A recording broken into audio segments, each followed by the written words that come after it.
Hi అండి. ఈరోజు నేను చేసిన రెసిపీ ఏంటంటే, ఈరోజు లలిత త్రిపుర సుందరి అమ్మవారు 4వ రోజు అవతారం కదండి. ఈరోజు నేను ప్రసాదం కింద గప్చిప్పులు పెట్టానండి.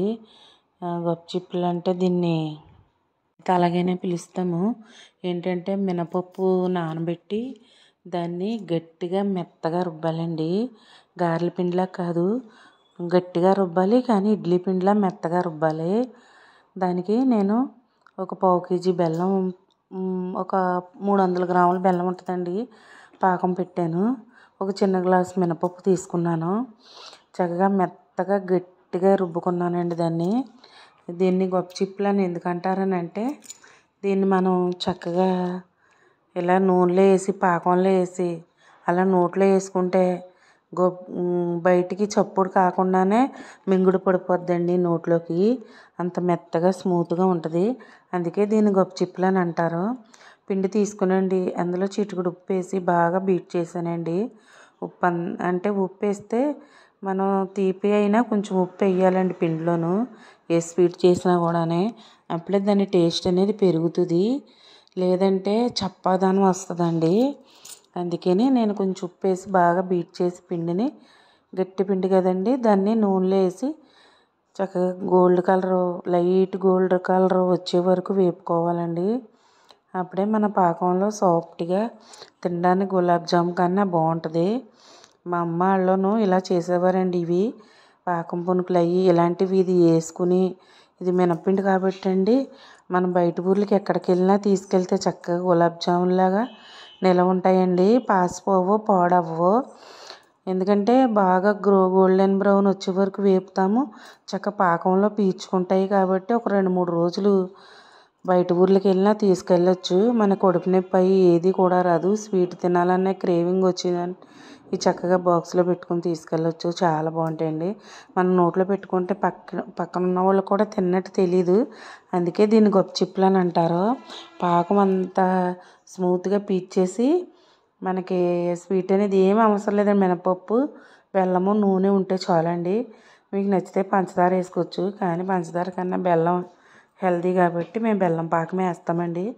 చక్కగా ఇవి పునుకుల్లా వేసేయాలండి. పునుకుల్లా రౌండ్గా ఏమొచ్చాయి, కొంచెం తప్పడుగా వస్తాయండి. తర్వాత వేసేసిన తర్వాత ఫస్ట్ అయితే స్నానం అవి చేసానండి. రోజు పొద్దుట సాయంత్రం దీపం పెట్టుకుంటున్నాను కదా. ఈరోజు 4వ రోజు ప్రసాదానికి అయితే నేను ఇది చేశాను. చేసి ఇప్పుడు మా ప్రసాదం పెట్టి నేను దేవుడి దగ్గర దీపారాధన చేసుకుంటున్నాను.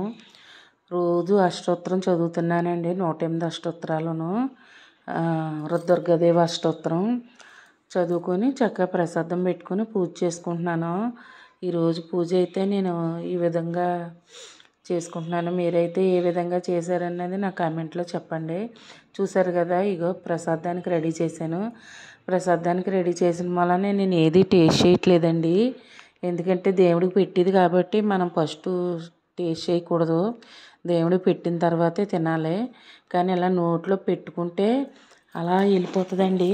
అందుకే ఇట్లా గప్చిప్పులు అని పిలుస్తారు. మీకు కలర్ఫుల్గా ఉండాలనుకుంటే దాంట్లో పాకంలో చిటికెడు రెడ్ కలర్ వేసుకోవచ్చు, లేదంటే కొంచెం మిఠాయి కలర్ అయినా వేసుకోవచ్చండి. అలా వేసుకుంటే మీకు మిఠాయి కలర్ వేస్తే మంచి గోల్డ్ కలర్ కనిపిస్తాయి, రెడ్ కలర్ అయితే రెడ్ కలర్లో కనిపిస్తుంది. అది మీ ఆప్షనల్ అండి. ఇంకా నేను దేవుడికి పెడుతున్నాను కదా అనే ఉద్దేశంలో నేనైతే కలర్ ఏది వేయట్లేదండి. వేయకుండానే పెట్టేస్తున్నాను. మొన్న కూడా ప్రసాదంలో చెప్పాను కదండి, ఏది కలర్ వేయట్లేదని. మీరైతే ఏమేమి ప్రసాదాలు చేసి పెడుతున్నారండి?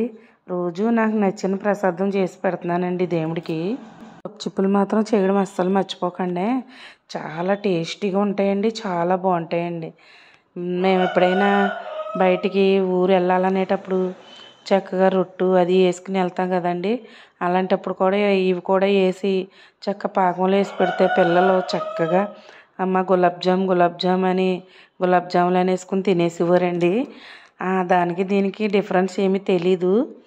ఎందుకంటే ఇది కూడా చక్కగా పీచి మెత్తగా ఉంటుంది. ఇలా పెట్టుకుంటే అలా కరిగిపోతుంది. ఏమి వద్దండి, మీకు 10 నిమిషాల్లో మీకు డిష్ అనేది రెడీ అయిపోతుందండి. మీలో ఇంకెవరైనా మన ఛానల్ని సబ్స్క్రైబ్ చేసుకోకపోతే సబ్స్క్రైబ్ చేసుకోండి.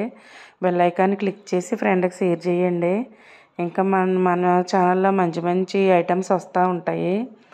చాలా మంచి రెసిపీస్ ఉన్నాయండి. మా అమ్మ వాళ్ళు చేసేవారు ఈ రెసిపీ. ఇప్పుడు రెసిపీ కాదండి, ఇది పాత పద్ధతిలో రెసిపీ. దీన్ని గొప్పచిప్పలు అంటారు.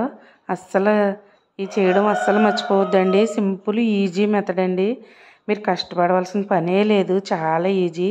ఇదిగోండి, ఈరోజు అయితే నా పూజా విధానం ఇలా ఉంది. ఈరోజు నాకు మందార పూలు ఎక్కువగా దొరికినాయి, బాగా పెట్టాను. చూసారు కదా. బాయ్ అండి.